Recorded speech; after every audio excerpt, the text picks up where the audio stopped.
આની અંદર કેવું છે કે એક્ટિવ ફોર્સ, પેસિવ ફોર્સ અને ન્યુટ્રલ ફોર્સ, 3 ફોર્સ હોય. એક્ટિવ ફોર્સ એટલે આપણો ફોર્સ, એટલે 33.33% આપણો પુરુષાર્થ, 33.33% છે એ પેસિવ ફોર્સ છે, 33.33% છે એ ન્યુટ્રલાઇઝિંગ ફોર્સ, એટલે કુદરતની ઇન્ટેલિજન્સ છે. હવે આપણે કર્મ કરવા માટે 33% જ કર્મ કરવાનો અધિકાર છે. હવે એનું પરિણામ 66% એવી વસ્તુ છે કે પરિણામ આવી શકે અથવા ન આવી શકે. તો આપણે જ્યારે જે પ્રકારના કર્મો કરી છીએ ત્યારે આપણે અંદરથી આ કાયદા કાનૂનની આપણને ખબર નથી, એટલે આપણે એમ માનીએ છીએ કે આ થઈ જ જશે, અથવા આપણે આપણા વિશે ઇમેજો બનાવીએ છીએ કે આપણે આમ છે, આમ છે, આમ છે, અને એ બીજા લોકો એમ કહે છે તમે આવા નથી, આવા નથી, આવા નથી, એટલે અહીં પ્રોબ્લેમ. એટલે આપણને જે પ્રોબ્લેમ કરે છે ઇમેજો પ્રોબ્લેમ કરે છે. આપણા વિશે આ ઈગો છે એ પોતા વિશે જે ધારણાઓ કરી લે ને એને પ્રોબ્લેમ કરે છે.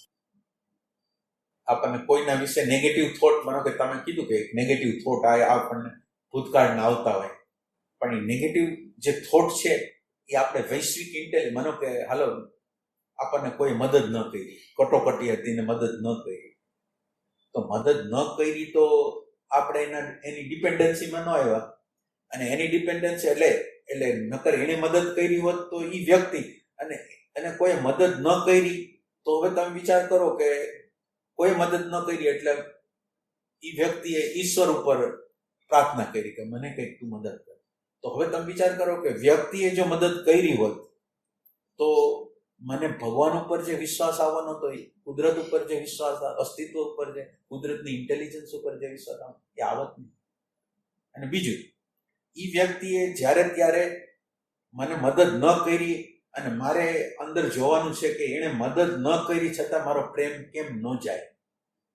એ તો મારો ટેસ્ટ છે કે તમારા સેલ્ફ લવ, તમારા સ્વાર્થને ઘા થઈ ગયો, અને સ્વાર્થને ઘા થઈ ગયો છતાંય તમારો પ્રેમ જાતો નથી. તમારી અંદર એવું નિશ્ચય છે કે મારે પ્રેમને જવા નથી દેવું. તો એને બતાવ્યું શું? જો આપણે રિએક્શન કર્યું તો એને બતાવ્યું કે તારી અંદર પ્રેમ નથી. તો આ એ સારી વસ્તુ છે જે કોઈ ખરાબ વ્યવહાર કરીને આપણને બતાવી દીધું કે તારી અંદર પ્રેમ નથી.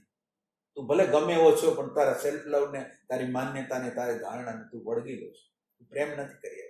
તો એ બતાવ્યું તો સારી વાત છે. તો આપણે કુદરત કોના ઉપર આપણે ઓલું કરીએ કે દરેક વ્યક્તિઓ આપણી અંદર પડેલા આપણા બીજને બતાવે છે.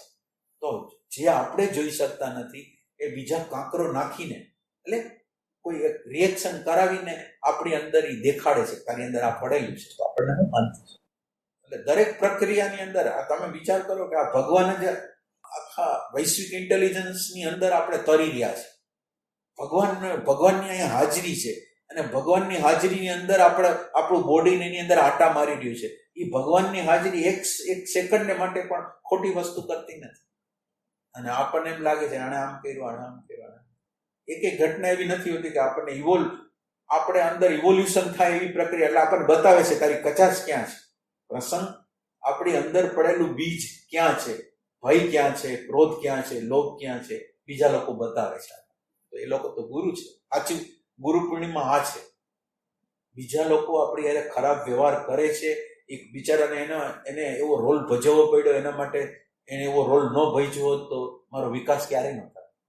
એ લોકોએ આવો ખરાબ રોલ ભજવીને મારી આંતર ઇવોલ્યુશનની પ્રક્રિયા કરાવી. તો આ તો હારામારી વસ્તુ છે. ગુરુ છે.